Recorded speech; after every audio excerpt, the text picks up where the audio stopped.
Кутман кечиңиздер менен. Түз эфирде сентябрдын бүгүн программасы. Кесиптештерим даярдаган жаңылыктарды мен Тимур Владислав таныштырам. Алгаш чыгарылыштан кыскача. Ирандын президенти Хасан Роухани Кыргызстанга расмий сапар менен келди. Мелис Мамбетжанов мамлекеттик мүлктү башкаруу фондунун төрагасынын милдетин аткаруучу кызматынан бошотулду. Жалал Абад облусуна караштуу Базар Коргон районундагы Коткор айылында бир үй бүлө көмүрдүн исине ууланып каза тапты. Президент Алмазбек Атамбаев 20 декабрдан баштап Индияда мамлекеттик сапар менен болуп кайтты. Өлкө башчынын Индияда сүйлөгөн сөздөрү коомчулукта кызуу талкууну жаратууда. Кененирээк кийинки сюжетте.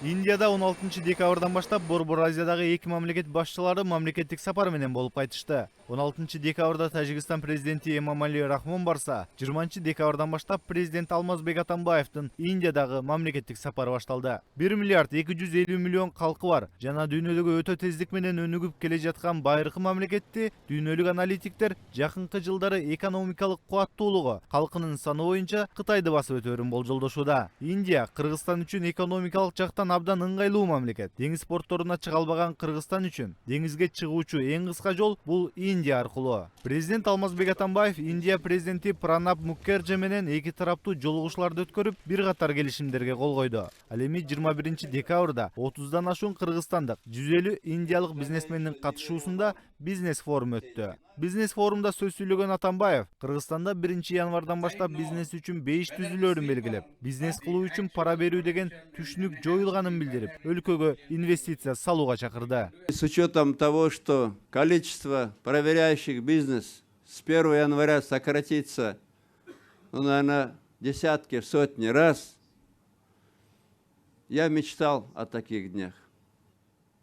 Никто у вас не сможет попросить взятку. Если он попросит взятку, и вы просто заявите об этом, даже просто журналисту, то он будет в тюрьме. В Кыргызстане это теперь норма, когда чиновник, требующий взятку, сидит в тюрьме. Индияда өтө жакыр жашаган адамдар бар, бирок ошол эле кезде жомоктогудай байлыгы бар. Акча, мүлк менен таң калтыра албачу байлары дагы миллиондоп саналат. Президент Алмазбек Атамбаев байлык менен таң калтыра албачу индиялыктардын алдында өзүнүн байлыгы тууралуу айтып берди. Бул жолу дагы ал Мерседес менен жүргөндө Кыргызстан президенти Volvo унаасы менен жүргөнүн, 89-жылдары өлкөнүн биринчи бай адамы болгонун айтты. Бирок индиялык бизнесмендер үчүн Кыргызстандын президенти Volvo минеби, Volga минеби баары бир эмеспи. Индия киносун көп көргөнүн айткан президент Индиядан таасирленип кеттиби? Айтор андан ары адатынча туугандашууга өттү. Индияга барып, улуу моголдор империясын негиздеген Бабур Кыргызстандын ошунан болоорун, эки элдин ортосунда окшоштуктар көп экенин, керек болсо Манас деген Индияда да болгонун айтты. Президенттин эл аралык сапарларда туугандашууга кылган аракети кыргызстандыктар үчүн таң калыштуу деле эмес. Россияга барганда Манас Баатыр 6 айда төрөлгөнү үчүн этникалык россиялык экенин айткан. Я хотел бы сказать, что первый из династии великих моголов, который прибыл сюда, он прибыл сюда из киргизского города Ош. И в своей книге Бабурнаме вспоминает свой домик на вершине горы Ош. И, конечно, я думаю, это не просто совпадение, что наш великий герой Манас и такой же герой Манас и такой же герой, но с ударением на первом слове Манас есть в Индии. Президент андан ары Индияда бизнес мемире уктап жатканда 90-жылдары Москвич минген жүдөгөн бир түрк жараны алардын чайын Кыргызстанда сатуу менен миллионерге айланганын айтып, ал жүдөгөн адам эми Түркиядагы кадырлуу адамга айланып, түрк президенти өзү тааныштырганын айтты. Я знаю, что и индийский бизнес пока не проснулся до конца, не в обиду руководителям индийского бизнеса. Один пример. 25 лет независимости. 25 лет у нас продается индийский чай, продает гражданин Турции, сделал мультимиллионы. Я помню его в 93-м году, он на москвиче вот этом стареньком российском ездил, советском. Не было у него денег. Сейчас он у нас несколько торговых центров. Сейчас Он в самой Турции уважаемый человек. Меня президент Турции его представлял. Вот, говорит, Я-то его помню как облупленного. Өткөн жылы Курманбек Бакиев белорустар бизнес кылганды билишпейт экен. Соода кылганды үйрөнүшү керек десе, Алмазбек Атамбаев дагы индиялык бизнесмендерди узак уйкудан ойгонууга чакырды. Анчалык акылдуу болсоң, эмне мынча кедейсиң дегендей, президенттерибиз бизнестин катыгын берсе, өлкө неге мынча жарды деген суроо жаралбай койбойт экен. Индийский чай в Кыргызстане 25 лет продавала не индийская фирма и не индийский гражданин. Это значит, что бизнес в Индии спит. Ну, пора проснуться, пора проснуться. Президенттин Индияга болгон сапарындагы эң чоң олжо Индия Кыргызстанга рак ооруларды нур менен дарылоочу аппарат белеги берди. Ал эми Алмазбек Атамбаевтан 4 күн мурда мамлекеттик сапар менен Индияга барган Тажикстан президенти Эмомали Рахмондун сапарынын жыйынтыгы менен Индия Тажикстанда 3 ГЭС курмай болду жана Ирандын түштүгүндө жайгашкан Чабахар порту аркылуу товар ташымай болушту. Марат Төлөмүшұлы, Ренат Элеманов, Сентябрь. Гелап институтунун маалыматы боюнча мени калктын 80% колдойт. Бул тууралуу Алмазбек Атамбаев Индияга болгон иш сапарында айтты. Эгер мен кааласам президенттикке сан жеткис шайлангыдай кылып коймокмун. Бирок Борбор Азияда ыйгарым укуктарды тынч өткөрүп берген президент катары мисал болгум келет, деди Алмазбек Атамбаев. Өлкө башчысынын бул сөзү коомчулукта ар түрдүү талкууланууда. Коомдук пикирдүүлүк деген Американын Геолаб институту Алмазбек Атамбаевди кыргыз элинин 80% колдойт деген жыйынтык чыгаргандан бери бир нече убакыт өттү. Андан бери элдин пикирин өзгөртө турган көрүнүштөр көп эле болду. Анын үстүнө саясат деген бул тез кубулуп турчу нерсе. Эртең кандай болуп кетери эч кимге белгисиз, дейт Равшан Жээнбеков. Мисалы, мындан ашып кетсе 4 ай мурда Кореянын президенти Пак Кын Хеге импичмент жарыялат деп эч кимдин түшүнө кирген эмес. Бирок бир эле күндүн ичинде Кореянын парламентинде импичмент маселеси көтөрүлүп туруп, мынакей бүгүнкү күндө Кореянын президенти импичмент менен кызматынан кетти. 2009 жылдын жай айында болгон президенттик шайлоодо Курманбек Бакиев жалпы шайлоочулардын 76% добушуна ээ болуп жеңишке жетишкен. 8 ай өткөндөн кийин ага каршы эл көтөрүлүп, революция менен аяктады. Акыр аягына чейин эл сизди колдойт деп келген саясий элита Курманбек Бакиев тактыдан тайганда дароо далысын салып кеткени бар. Бизде саясатчылар андай макул деген менен көрөбүз. Ал деген уже ал бизде саясий багы атаандашуу, анын баары тең мындай жакшы мындай бир убакыттарда билинбейт. Акырындан ооба туура сенин сөзүң туура, жакшы колдой беребиз деген менен багы эң курч момент келгенде анын баары тең өзү чыгат да. Эгер эл президентти колдосо, анын демилгелерин дагы жерге таштамак эмес. Референдумга шайлоочулардын 42% эле катышкандыгы жана 200 000 киши баш мыйзамдын өзгөрүүсүнө каршы деп добуш бергени өлкө башчысынын кадыры канча экендигин билдирип койду. Власть, правящая партия. Бийлик менен башкарып жаткан партия жана Алмазбек Атамбаев үчүн референдумга болгон элдин мамилеси кемсинтүү болду. Мындай жеңишке жетишкен уят. Ошондуктан алар эл биз жактабы же бизге каршыбы деген маселенин үстүндө ойлонушу керек болуп калды. Только 40% граждан вообще явка на референдум. Бирок ошого карабастан Алмазбек Атамбаевдин тегерегиндегилер мактап жактап жатып, аны турмуш чындыгынан алыстатып, реалдуулуктан чыгарып жиберишти, дейт Атамекен фракциясынын лидери. Өзгөчө акыркы жылдары Атамбаев реалдуулуктан кетти, көкөлөп кетти. Кудай менен түз сүйлөшкөндөй эле эл менен мамиле кылып калды. Биздин милдет, ошонун ичинде Атамекен партиясынын милдети импичмент жарыялоо жолу менен жана башка жол менен аны жерге түшүрүш. Геолаб сыяктуу институттар жана башка байкоочу уюмдар көргөзгөн цифра негизги нерсе эмес. Эң негизги нерсе элдин ишеними. Эгер эл чын жүрөгү менен ишенбей калса, өлкө башчысы үчүн эң чоң жоготуу ошол болот дешет. Болот Абдыжапаров, Ринат Элеманов, Сентябрь.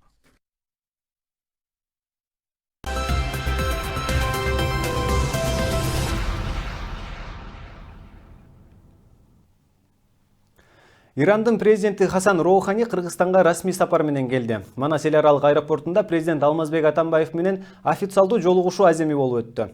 Эртең эки тараптуу иш-чаралар жана Иран-Кыргызстан бизнес форуму өтөт. Президент 24 декабрда Өзбекстанга барат. Алмазбек Атамбаев расмий сапарынын жүрүшүндө Өзбекстандын мамлекет башчысы Шавкат Миржиёев менен жолугушуп, эки тараптуу кызматташтыкты жана чечүүгө муктаж маселелерди талкуулайт. Маалыматка караганда президенттердин жолугушуусу Самарканда өтөт. Ал жерде Атамбаев Өзбекстандын туңгуч президенти Ислам Каримовдун көрүстөнүнө барып Куран окуп, зыярат кылат. Мелис Мамбетжанов мамлекеттик мүлктү башкаруу фондунун төрагасынын милдетин аткаруучу кызматынан бошотулду. Мындай буйрукка премьер-министр Мамбетжановдун жазган арызынын негизинде кол койду. Мурдараак Мамбетжановдун ишмердиги парламентте сынга алынган. Ал 4 айдан бери ооруп жатканын айтып, Жогорку Кеңештин тийиштүү комитетинин жыйынына катышпай келатканы айтылган. Аткаминер өзү депутаттар кызматкерлерди иш боюнча сындабастан адамдык кадыр-баркына шек келтирип жатканына нааразы болгон. Башка кабарлардан Борбордук шайлоо комиссиясы референдум өттү деп бүгүн чечим чыгарды. БШК мүчөсү Гүлнара Журабаева өзгөчө пикир билдирип, бир катар мыйзам бузууларды белгиледи. 18 шайлоо участкасынын референдум боюнча жыйынтыгы жокко чыгарылды. Бул тууралуу Борбордук шайлоо комиссиясынын жыйынында белгилүү болду. Мындай чечим референдум өткөрүүнүн талаптары сакталбагандыктан кабыл алынган. Мыйзам бузууларды текшерүү үчүн атайын топ түзүлүп, жагдайды иликтеп чыккан. Алдын ала маалыматтар боюнча 18 шайлоо участогундагы 14500гө чукул бюллетень жараксыз деп табылды. Ошондой эле Аламүдүн районундагы номер 7181 жана номер 7182 шайлоо участкаларында мыйзам бузуу болгон эмес. Бул тууралуу маалымат жыйын учурунда жагдайды иликтеген топтун мүчөсү Николай Дружинин билдирди. Эске сала кетсек, буга чейин айрым талапкерлер аталган шайлоо участкаларындагы шайлоо жыйынтыгын жокко чыгаруу боюнча арыз жазган. Алар участкага муниципалдык кызматкерлердин мүчө болгондорун айтышып, айрымдары шайлоо учурунда ичимдик ичкенин дагы айтышкан. Ошондой эле Боршайком шайлоо компаниясы убагында түшкөн арыз дооматтарды карап, тийиштүү органдарга жөнөткөн. Дарегине доомат түшкөн мекемелердин катарында мамлекеттик каттоо кызматы, жогорку окуу жайлар, КТРК жана НТС телеканалдары бар.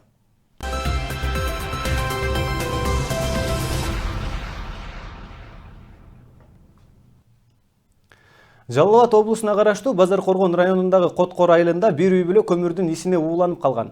Бул тууралуу өзгөчө кырдаалдар министрлигинен кабарлашты.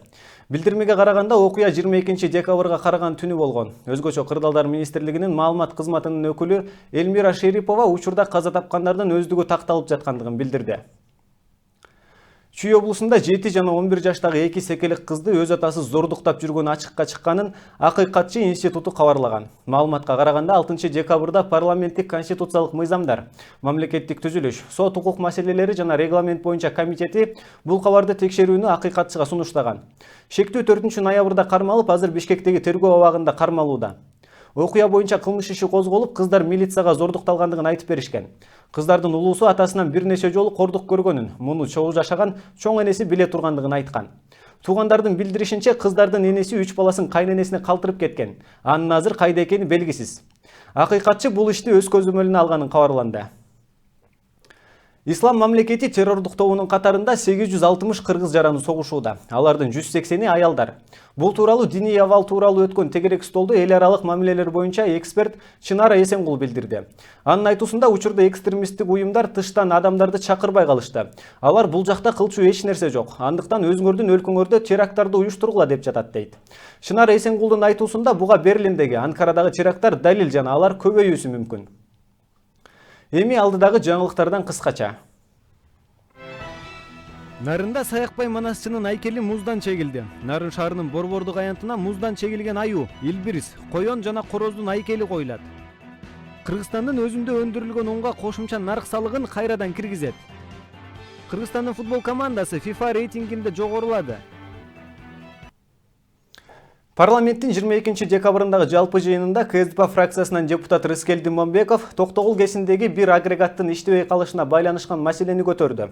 Улуттук энерго холдинг муну 6 күн бою жашырып келгенин, эми электр энергиясына чектөөлөр болбойбу деген суроо кабыргасынан коюлуп жатканын белгиледи. Аталган компания жетекчилигин жогорку кеңешке чакырып маалымат алынды. Сиз ушинтип караанда калыптайды айтып жүрүп, энергетика министрлигинин башын жуттуңуз. Эми энергия секторунун башын жутасыз. Акаевдин убагында Айдар Калиев деген чыккан. Ширшо Балкоктор маракыл башын жуткан. Сиз азыр кудум ошон жол менен баратасыз. Мунагы жерде 2 күн мурун орун басарыңыз Нурлан Садыков берип атат. 2 күн мурун 20 декабрда 97% дейт акча чогулту. 18% дейт. 60% оронду дейт. Кимге ишенем мен? Улуттук холдингдин башчысына же орун басарына 2 күндөн кийин 2 күн 2 башка сүйлөп атасыздар. Совет оборонанын сунушу менен онда чечим кабыл алгансыңар. Караттырып калыптайтып атасыңар. 1 жылдын ичинде 1 тыйындыкты иш кылган жоксуңар. Анан бүгүн келип алып туруп караанда калыптайтып отурасыз да, мындай кылдык, тигиндей кылдык деп. Эмне үчүн 6 күн жашырдыңар? 15 болгон аварияны Эмне үчүн кече айттыңар? Эгер Расул Имбеталиев айтпаса билмек эместер. Биз жашырган жокпуз. Мынакей айтып атабыз. Адистер мурда күнү келишти. Бүгүнкү күнү иштеп атат. Анан алдын ала будуң чаң салгандан да биз алыспыз. Себеби дегенде энергия системасы бүгүнкү күндө штаттык режимде иштеп атат. Эч кандай чектөөлөр жок. Кошумча кубаттуулуктар бар. Ошондуктан буну эч кимден жашырган жокпуз. Азыр специалисттер толугу менен диагностика кылып бүткөндөн кийин алар айтышат кайсыны эмнеге кайсы жерине алмаштырыш керек экен деп. Айлыкка кошулуп берүү үчүн 40 000 сом отчет бербөө боюнча чечим кабыл алышкан. Депутат Анвар Артыков айлыктан тышкары 40 000 сом аз экендигин, ал эч нерсеге жетпей жаткандыгын билдирген. Депутаттын бул сөзү социалдык тармактарда сынга алынып, 4 000 сом пенсия менен карылар жашап жатканын айтышууда. Борбор каладагы көпчүлүк пенсионерлер алган акчасы аз болуп, күнүмдүк турмуш тиричиликке жетпей жаткандыгын айтышууда. Ал эми айрымдары өкмөт берген биртке акчага да каниет кылып турмуш кечиришүүдө. Бирок ошол эле кезде жылуу парламенттин айрым депутаттары алган айлыктарынын аздыгын айтып нааразы. Деги эле учурда пенсионерлердин жашоосу кандай? Алар кантип жашап жатышат? Кабарчыбыздын кийинки материалында.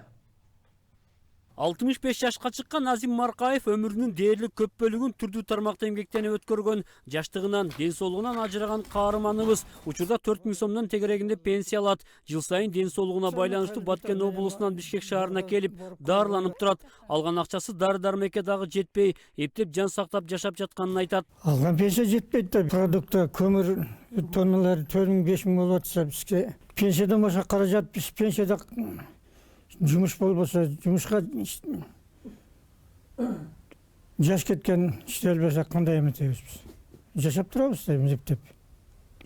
Өкмөттөн жардам жок. Пенсия эмекисине көбөйтсө. Жакында социалдык фонддун төрагасы Теңизбек Абжапаров 4 000 сом менен пенсионерлер бир ай жашаса болоорун айтып, ардагерлерди таң калтырган болчу. Анткени азыркы убакта акчанын күчү кетип, азык-түлүктүн баасы асман чапчып турганда, өкмөт берген пенсия жетишпейт дешет жашоочулар. Светкө төлөйсүң, аны төлөйсүң, муну төлөйсүң, эмне болот ал өзү? Андан көрү кемпирлер эмне менен жашап атат, инвалидтер эмне менен жашап атат? Газ кымбат, свет кымбат.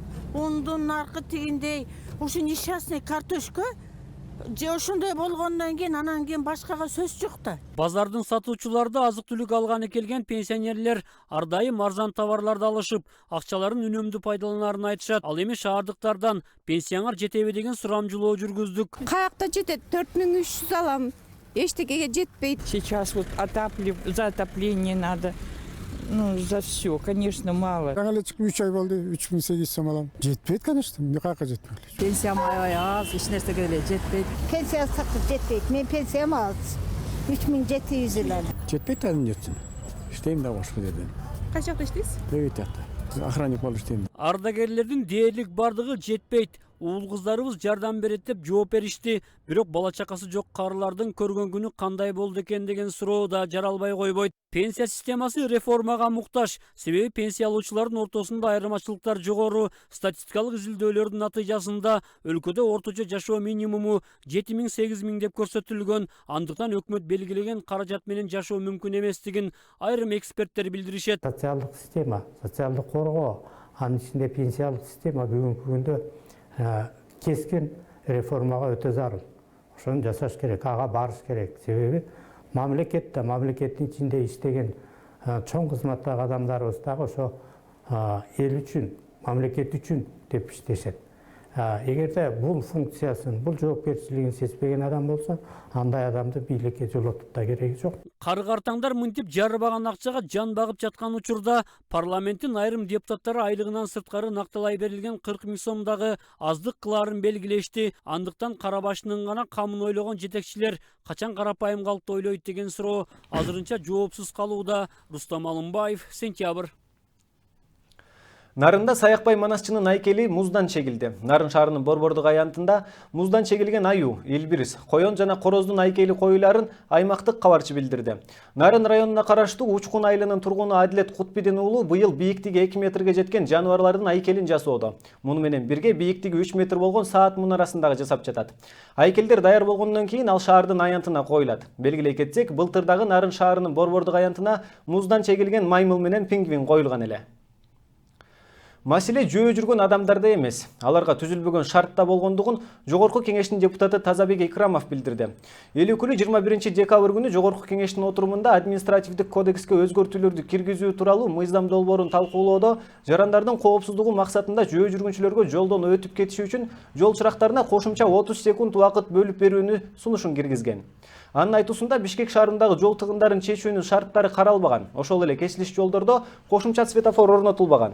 Орнотулган жайларда деле оңго же солго бурулууда жөө жүргүнчү адамдарга жүрүү үчүн жол чырагы жанып калат. Бир светофордон экинчи светофорго чейин алыстык өтө чоң да. Мисалга алсак, Матросова Медерова көчөсүндө ошол жерде көптөгөн бала бакчалар жолбосо, ошо чоң жолдон өтүүгө ушунчалык бир кыйын нерсе түзүлгөн да. Аны кантип биз ушул жерде керек болсо пешеходный полоса ушунчалык өңү өчүп көрүнбөй калган. Кыш мезгили бул жакта калсын. Керек болсо жазында жайында ошол жерде пешеходный линия көрүнбөйт. Мына ушул жерде маселе жатат да. Ошо пешеходныйды өткөзбөй, ошол жерден машиналар зуулдап өтүп атат. Бардык ошол жерде мектепке барат, мектептен чыгат. Ушундай өзүбүздүн жарандарыбыз үчүн, өзүбүздүн балдарыбыз үчүн өтө бир кооптуу да. Атайын өтө турган кичинекей светофорлорду жасашыбыз керек.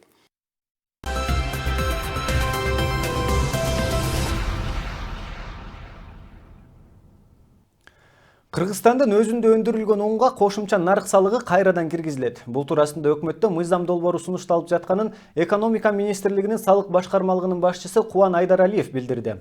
Анын айтуусунда 2015 жылы 26 январда тамак аш коопсуздугунун камсыз кылуу жана жергиликтүү өндүрүштү колдоо максатында сырттан келген буудайды кошумча нарык салыгынан бошоткон.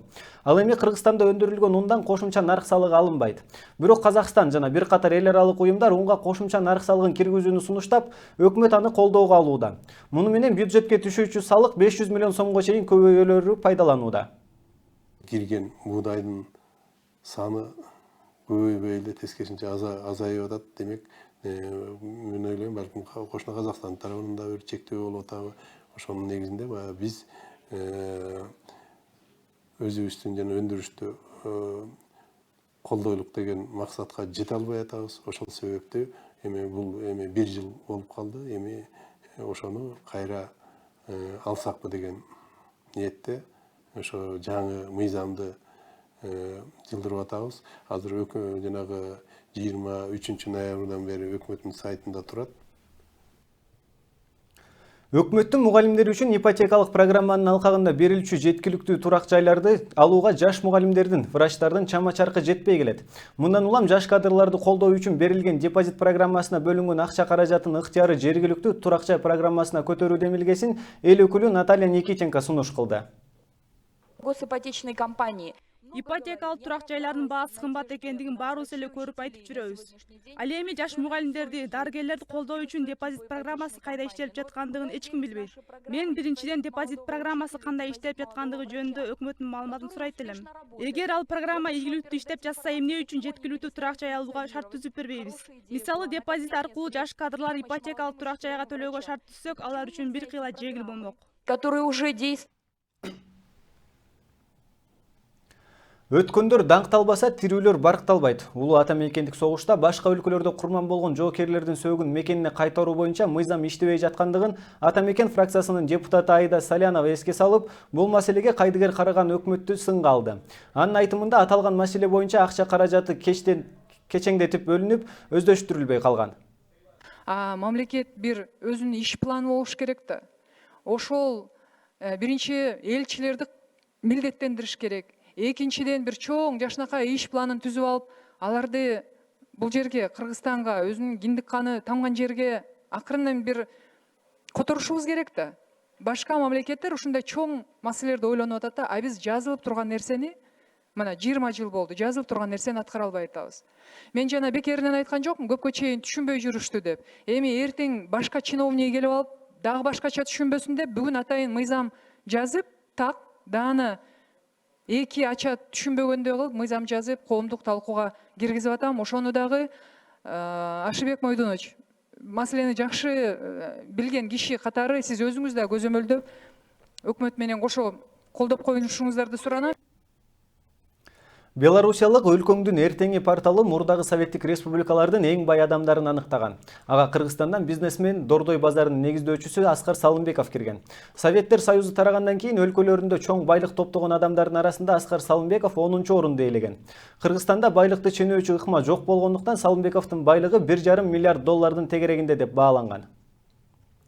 Кыргызстандын футбол командасы FIFA рейтингинде жогорулады. Биздин курама командабыз 122-орунга ээ болуп, футболдун эл аралык ассоциациясынын тизмесинде абалы жакшыртты.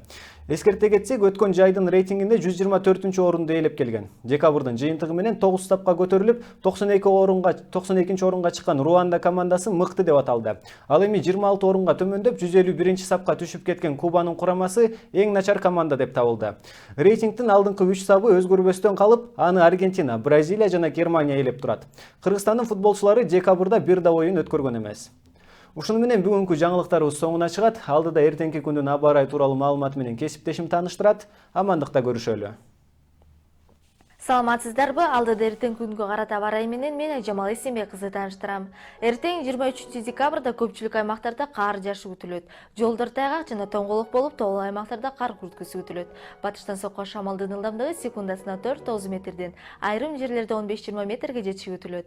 Абанын температурасы: Баткен облусунда түнкүсүн 2-7 градус суук, күндүз 0-5 градус суук болот. Ош облусунда түнкүсүн 3-8 градус суук, ал эми күндүзүн 0-5 градус суук болот. Жалал Абад облусунда түнкүсүн 3-8 градус суук, күндүз 0-5 градус суук болот. Нарын облусунда түнкүсүн 18-23 градус суук болот, күндүз 10-15 градус суук.